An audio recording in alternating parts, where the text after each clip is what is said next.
Zero de Salvatore again, and samahan niyo po ako sa aking quick recipe, which is chocolate chips muffin. So, isi-surprise ko po yung alaga ko kasi gustong-gusto niya. Kaso lang, sabi ko kagabi, hindi ako makakagawa kasi busy ako. So, ngayon, samahan niyo po ako at sana ay maging successful po ito.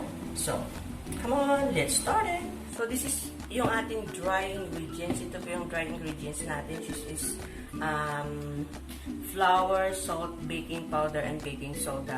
So, susulat ko po sa, sa baba, yung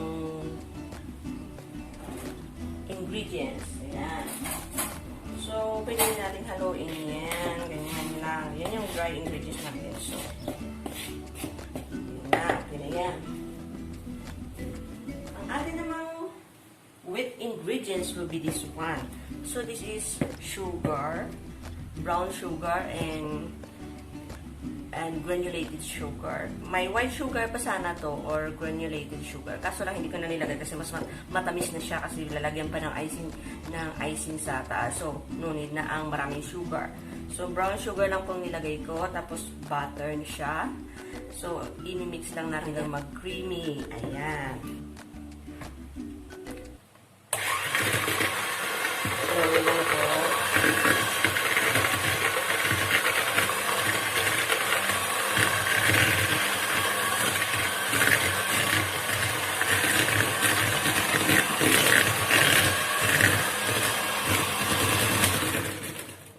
Ayan.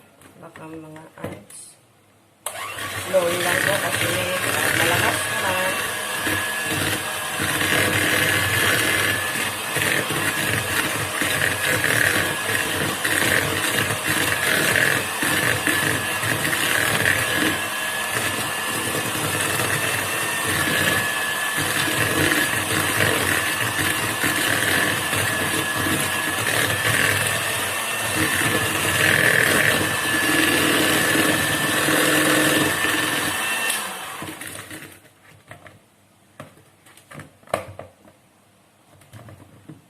Tapos po nito, ilalagay na po natin yung itlog.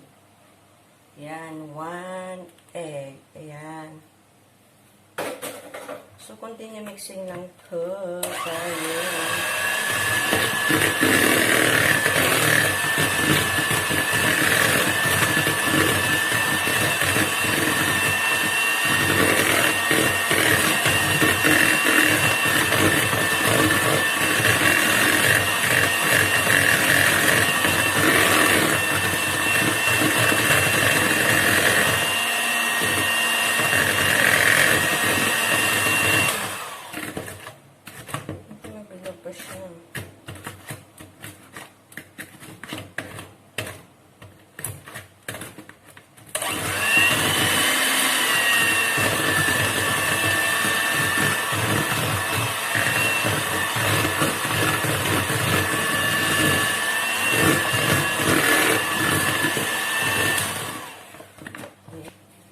Lagyan po natin ng vanilla extract. Ayan po.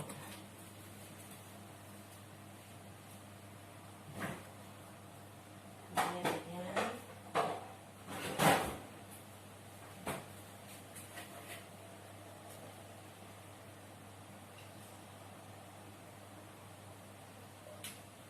So, na dry na ingredients. Huwag po lahat. Ayan.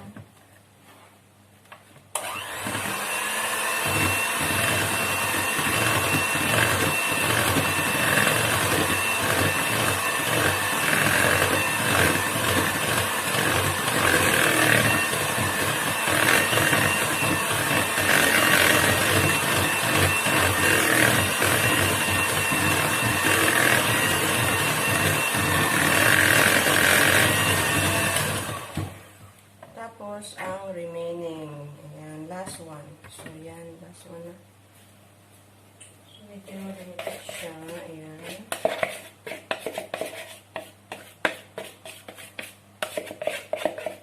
Ginamit ko pong flour is stuffed flour. Parang fine siya. Pwede namang all-purpose flour. So, ginamit ko. Ayan.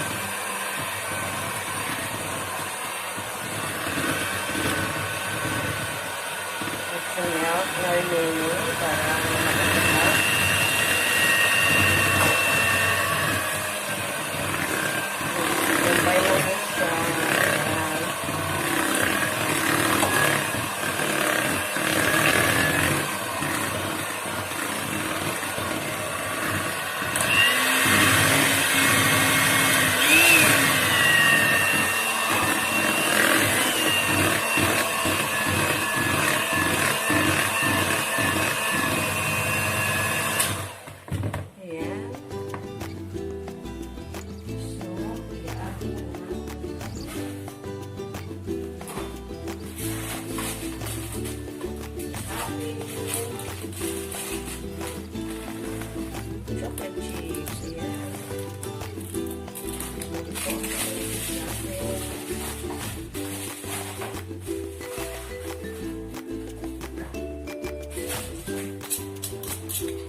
po natin ang ating paglalagyan ng butter.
Bago po yung mag-bake, kailangan naka-preheat na yung oven nyo para ready na.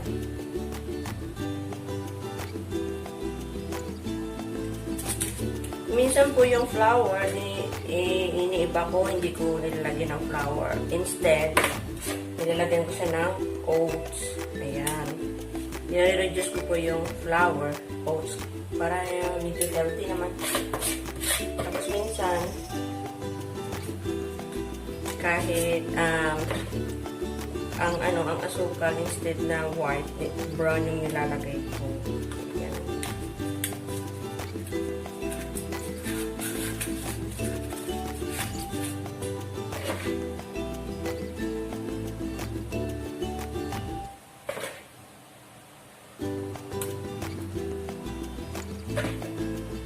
Sana matutuwa yung alaga ko nito. Kasi punta siya sa friend niya. Sabi ko, gusto mo bang magdala kahit paano para ba may kainin? Diba ganyan tayo mga sa atin. Pag pumunta tayo sa ibang bahay, may dala tayo sa pinagdat, merienda. Kahit paano ba may kainin sila? Kasi iba naman kasi sa kanila para maging masaya naman siya.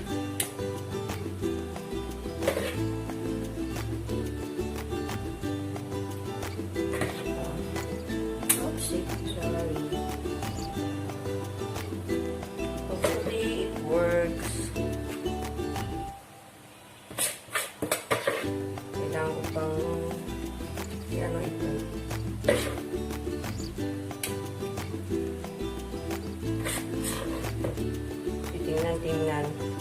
Kasi, hindi lahat po ng oven is pareho. Hindi may American metric.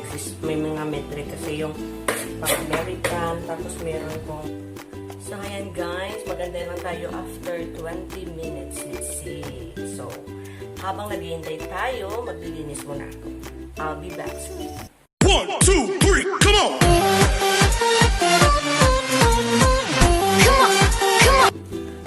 Guys, after 20 minutes, check po natin. So, pag-check kayo guys, yung ginagamit ko, pasta, spaghetti. Yan, tingnan natin. Tutusukin natin. Pag may natira, it means di ba siya okay. Pag wala na natira, okay na siya. So, let's check. Ayan, nagka-crack na po siya. Ayan, cracking na. Let's check. Let's check.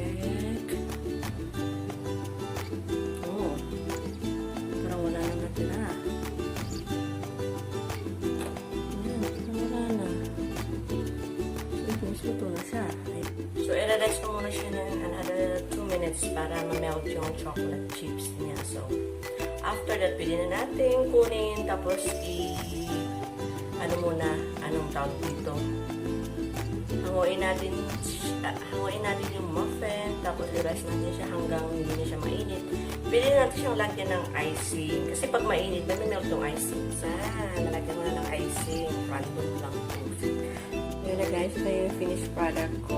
Random lang to. Parang natutunaw ngayong icing kasi medyo mainit pa siya. Ayan na. So sana nagustuhan niya.